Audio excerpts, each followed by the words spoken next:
Good afternoon.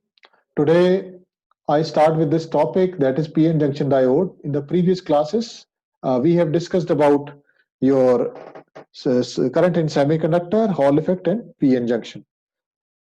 In the last portion of this class, we were discussing about PN diodes, and in that we have discussed about how PN junction is being actually formed. So this is your symbol for a PN diode, and in electronics and electrical and mechanical, mostly symbols are being used. So in electronics, you are already familiar with some of the symbols. This is your symbol for resistance. This is symbol for your capacitance, and this is symbol for your inductor. So this is your symbol for your PN junction diode. So now onwards, whenever we talk about PN junction diode, we always going to use this particular thing as symbol, where this triangular portion is actually P and front portion is N. So this is anode, this is cathode. And in the physical form, your diode is like this. With this silver thing is actually your N type, and this black ceramic is P type. So your PN diode is like that. So if you are making a circuit with diode, then its symbol can be like this, and you will having some resistance and a battery is there. The symbol of battery is this. So this is your positive, the bigger one, and this is your negative. So this is how we are going to use this circuit in the coming classes. So about diodes. So what diode actually is? So diode is a two-terminal device. So this is your diode. It is a two-terminal device, and it ideally conducts in only one direction. It is not a bidirectional device. It is only conducting in a single direction. Now, diode can be operated in two conditions, either on or off. So when your diode is on, your positive is connected to P and negative is connected to N. So when positive is connected to P and negative is connected to N, then we say that this diode is actually in forward bias state, forward biased. F for forward and B stands for biased. So in this condition, your device is on and a short circuit is there. So this will be a current flowing in the circuit. Now similarly, if you apply negative on the P and positive on the N, then your circuit is open and there will be no flow of current inside the circuit. So this particular condition is called reverse bias. R stands for reverse and B stands for bias.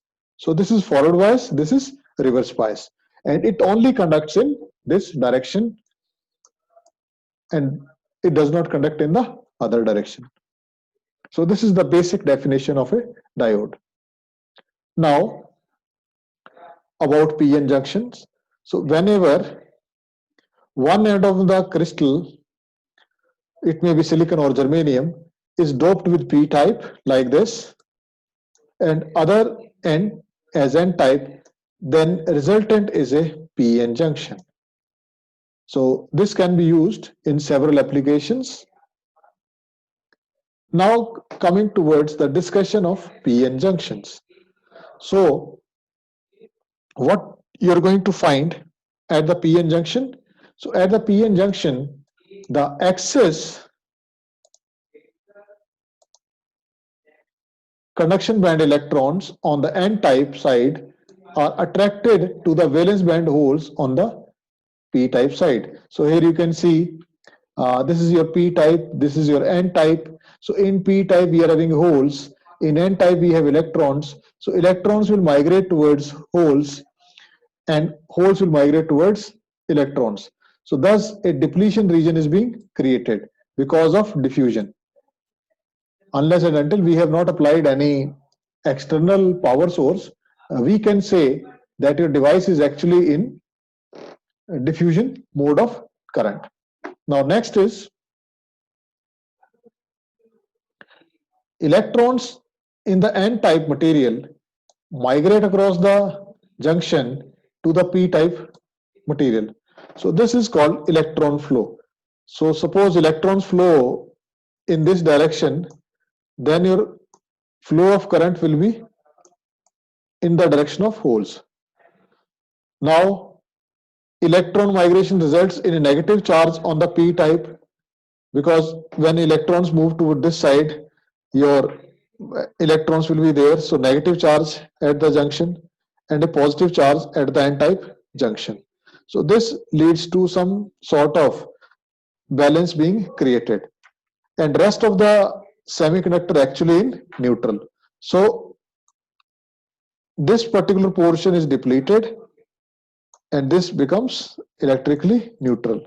So now for further electrons to move from here to here, we need some external power supply. So that is what we talk about in the coming slides. Now, coming towards how your PN diode is going to operate. So PN diode has three operating conditions. First operating condition is you are not applying any external power supply. So what happens in that case, we will discuss. Second is when you apply reverse bias. So reverse bias we have already discussed in the previous slides. This is your diode, and you are applying positive on the N side and negative on the P side. So this is reverse biased. And third kind of operating condition in which your diode is operated is forward bias, where your positive is being added on P side and negative is being added on the N side. So when first condition, no external bias is applied, that means you have not applied anything on the P side and or on the N side, then that means there is no current. No current means there will be no movement of electrons, there will be no movement of holes.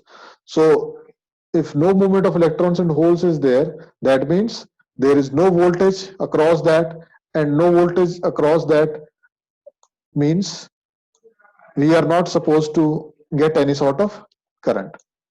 So in that case, depletion region exists. Now second case, when your device is actually in reverse bias, that means you are actually applying negative on the P side and positive on the N side. Then what happens? Opposite polarity attract each other. We know that. So what happens? In that case, so this is your pictorial description of what happens when your device is actually being operated in reverse bias. So here you can see that your device is being provided negative on P side and positive on the N side. Now what happens? If you are applying a positive on this side, this will attract all the electrons to this. So all the holes will be repelled towards this and all the electrons will be attracted towards this. Similarly, all the electrons will be attracted on this side and all the holes, sorry, all the electrons will be pushed into this and all the holes will be attracted to this side. So because of that, what happens?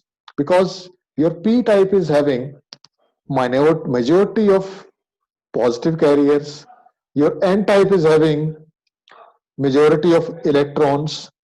So when you are applying opposite polarity, then in this, the current flow is because of electrons. So in P type, your electron flow is because of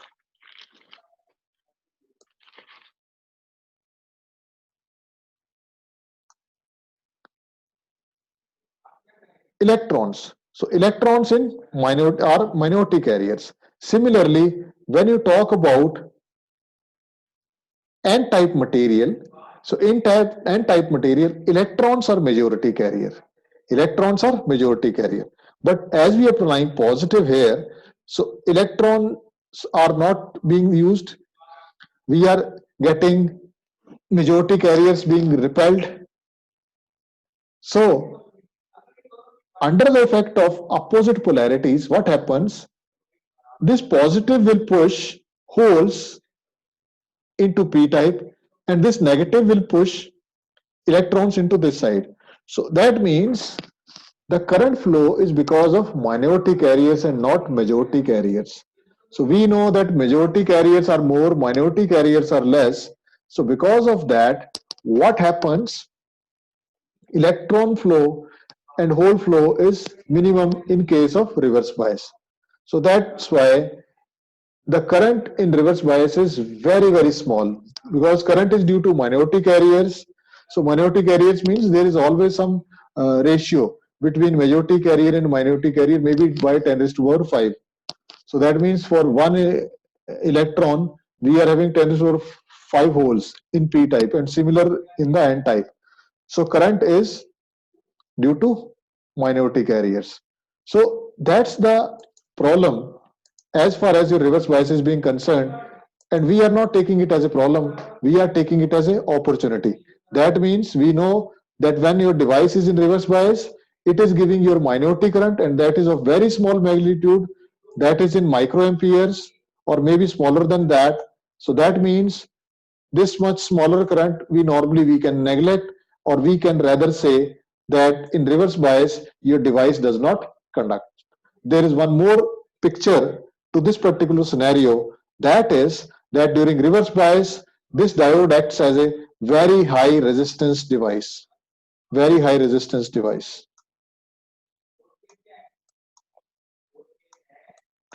Okay, one more aspect of this is that when you are applying reverse bias, this is positive. So that means more electrons will be coming from depletion region towards this. So that means when your n type is actually losing electron, so we are having positive things here. So because of that, your depletion width increases. In reverse bias, your depletion width actually increases. So in the normal condition, if your depletion width is like this, and if you apply reverse bias, then your depletion width increases from here to here. So because of this increase in the depletion width, your resistance increases, and thus amounts to low conductivity, and thus we can say low conductivity means high resistance. So this is the good thing about your reverse bias. So this can be used as a device which is on in forward bias and off in reverse bias. Now we are going to discuss your next condition, that is called forward bias. Now what happens in forward bias? We apply positive to P and negative to N. So that means your external voltage is applied across the PN junction and is the same polarity as the PN N-type material. This is the symbol, and positive on P and negative on this. So we have already discussed that when your device is forward bias, it conducts. Now we will see how your device actually conducts. So now you can see that when you apply positive here, so this means electric field is there. So electric field is there, so that allows electrons from this particular region to cross the barrier and move towards this side. So because of that, this depletion width reduces. Similarly, due to negative field here, holes from this will cross the barrier and move towards this particular region. So this is under the influence of your electric field. Now there are three different cases we have discussed. One is no bias is applied, one is reverse bias is applied, and third is when your forward bias is applied. Now, one good thing about this is that when no bias is applied, we can assume, this is the case when no bias is applied, we can assume in this particular case when no bias is applied that a fictitious battery is there. The battery is not there, fictitious battery. We have not included. That means we have to apply minimum this much voltage so that this diode starts conducting. So this may be treated as threshold voltage for the diode. So it is normally 0.4 for germanium and 0.7 for silicon based transistors. That means this much voltage should be applied in the forward bias so that your device starts conducting. So this is the discussion about three kinds of conditions in which device can be operated. Now let's discuss that in terms of band diagrams, which we have already discussed, because we know that when it is reverse bias, it does not conduct. Why it does not conduct? The reason for that is when you actually reverse bias this particular junction, what happens? This further lowers, this is on the side.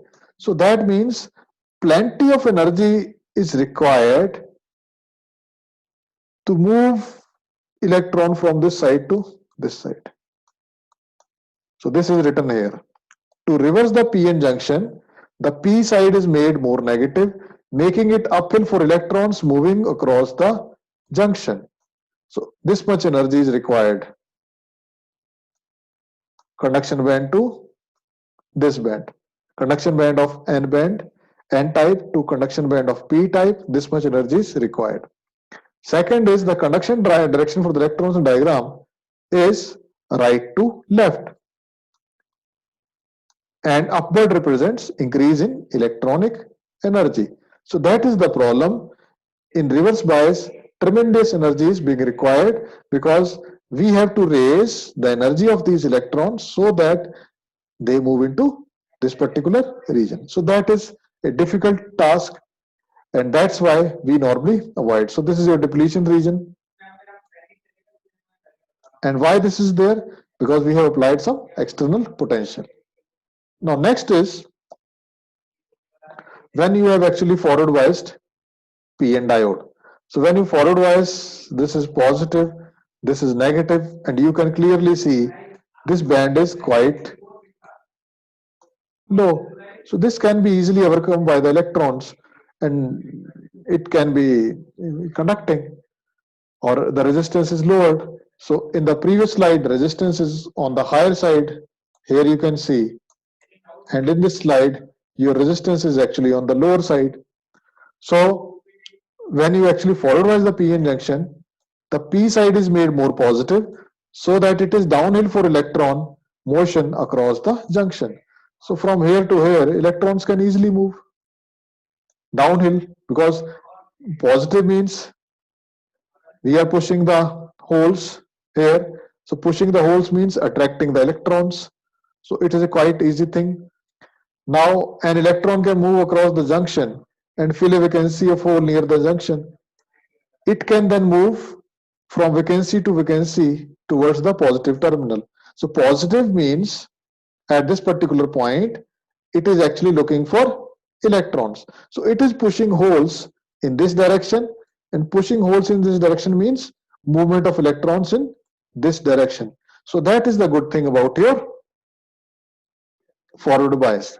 So I summarize this entire thing that there are three different zones in which your PN junction can be operated. One is no connection, another is forward bias, and third is reverse bias. So in reverse bias, it is having a very high resistance, so much energy is required, and if on the application of energy or potential, if conduction is there, that is only due to minority conduction, not due to majority.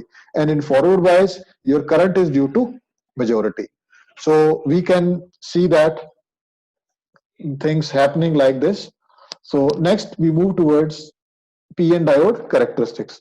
So whenever we discuss any device in your electronics, it's mandatory we should follow a particular pattern. So what is the particular pattern? First, we will discuss the physics of the device, that what are the things being involved at electronic level. Second, we combine them as a system, then we will define a symbol, what are its properties, and third is characteristics.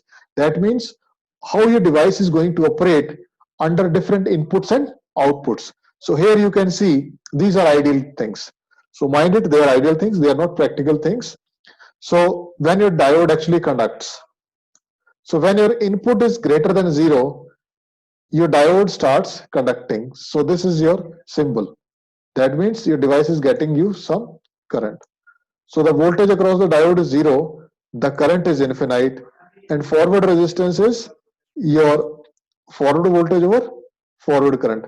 And in that case, your diode acts as a short circuit. Now, when your diode is in non-conduction region, that means when your input is less than 0, at that moment your diode is off. So when diode is off, not conducting, then what happens? Current is 0. So in that particular case, your resistance is VR over IR. So current is 0. That means your resistance is infinite and your diode acts as like a open circuit. So normally it is not infinite because there is some current due to minority carriers. So it is having some finite value in mega ohms. You will calculate this value in lab in the coming classes. Now these are the practical PN diode characteristics. The one I have discussed are ideal characteristics. They are ideal. So do you know what is the difference between ideal and practical? Ideal means as according to the books, that your things like that you should study this much, but in practical conditions it is not possible. So that is called practical thing. So what happens? So two kinds of uh, things are there. One is because of this dotted one is germanium, and this is for silicon. So here you can find out that when you start increasing the voltage, then your current does not increase instantaneously because electric field is there across the junction. Suppose this is your PN diode and you have applied positive here, negative here. So instantaneously it does not give you any sort of output. But slowly you start increasing the input. Your diode crosses the threshold barrier, that is around 0.7, and after that its resistance is drastically reduced and your current is being increased. So your current is basically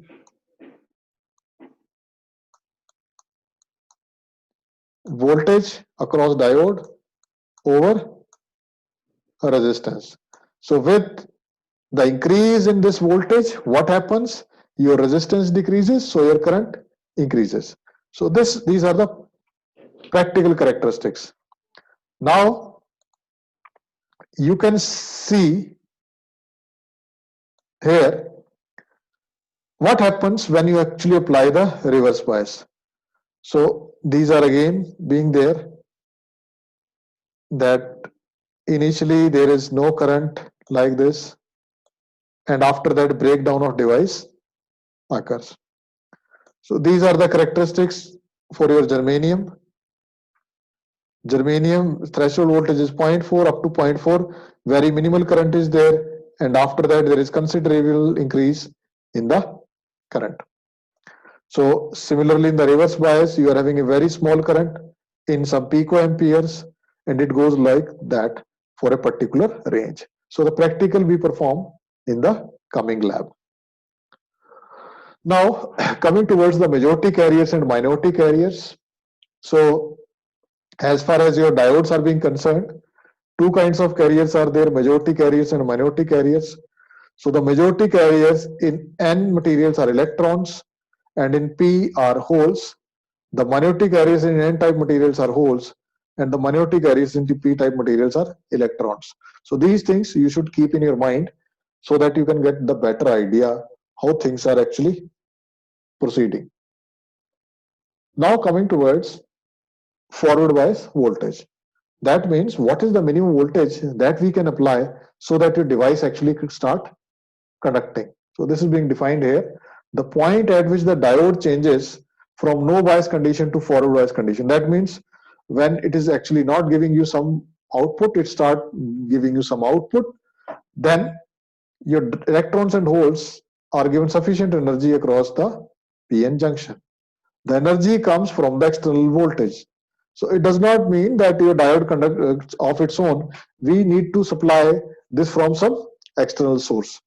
So this is the value, gallium arsenide and silicon diode and germanium diode like this.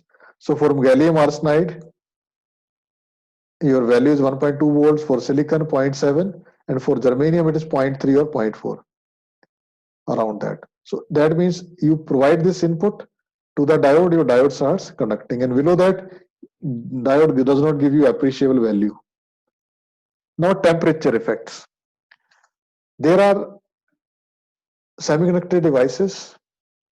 So semiconductor devices are prone to temperature. What is the reason for that? Whenever you apply certain temperature to the semiconductor devices, what happens? Your semiconductor devices are having covalent bonds. So covalent bond starts breaking. So because of that, more number of electrons are there. So that means they actually increase the voltage. They actually increase the voltage because number of charge carriers increases due to temperature, and that increase the particular voltage. So because of that, what happens? Your device is now turned on at the lower voltage. So it reduces the required forward bias voltage for forward bias condition. And similarly, it increases the amount of reverse current in the reverse bias condition. And last but not the least, it increases the maximum reverse bias avalanche voltage. So avalanche voltage we will discussing in the coming classes. So germanium diodes are more sensitive to temperature variation than silicon or gallium arsenide diodes. Why? Because their electrons can easily move from one band to another band by gaining little energy as compared to silicon and gallium arsenide. So in silicon, they are more tightly bonded as compared to germanium. Now, coming to the resistance regions in a diode. So as we have already discussed that your diode is offering as a resistance infinite in the one direction, that is your reverse direction, and some finite resistance in the forward bias diode. So this resistance can be defined into three different regions of operation. DC resistance, that means your resistance is constant. AC resistance, that means dynamic changing for a period of time. And average AC resistance, that means we are taking average AC resistance for a particular slope. So now the first thing, DC static resistance. So if on the characteristics, so this is your x-axis, on x-axis we consider the independent voltage VD, okay, and on the y-axis your current is there. So setup is like this. Your diode is there, is some resistance is there, and here we have some ammeter to measure the current, and here we have power supply, and across that we have voltmeter to measure the voltage across diode. Here you measure the current. So now this is a variable power supply. You increase it. So initially up to 0.7 volts. Let us consider this is for silicon. There will be very less current flowing through this because it is not conducting, appreciably conducting. Then after that, When your 0.7 volt barrier is moved, it immediately start conducting and your current is infinite. Current is infinite. So now when you are actually measuring the dynamic DC resistance, you select a particular point on the characteristics curve and measure its ordinate on y-axis, measure its ordinate on x-axis. So this gives you your resistance. So in case of diode, it is around 26 or 25 ohms, 25 ohms approximately. The one which we are using in lab, depending upon this. So in lab, we use normally the diode with number IN4001. So in that diode, the resistance is this. So how you are going to measure it? You will plot this. I will let you know how you plot this in the practical lab. But if this is plotted, how you can actually measure that. Now next is your dynamic resistance. So here you can see this is the actual thing here. So up to this, your resistance is almost fixed. And after that, some variation is there. And after that, it becomes constant. So the same thing is there. When you talk about forward bias region, your resistance is this value. Resistance is this value.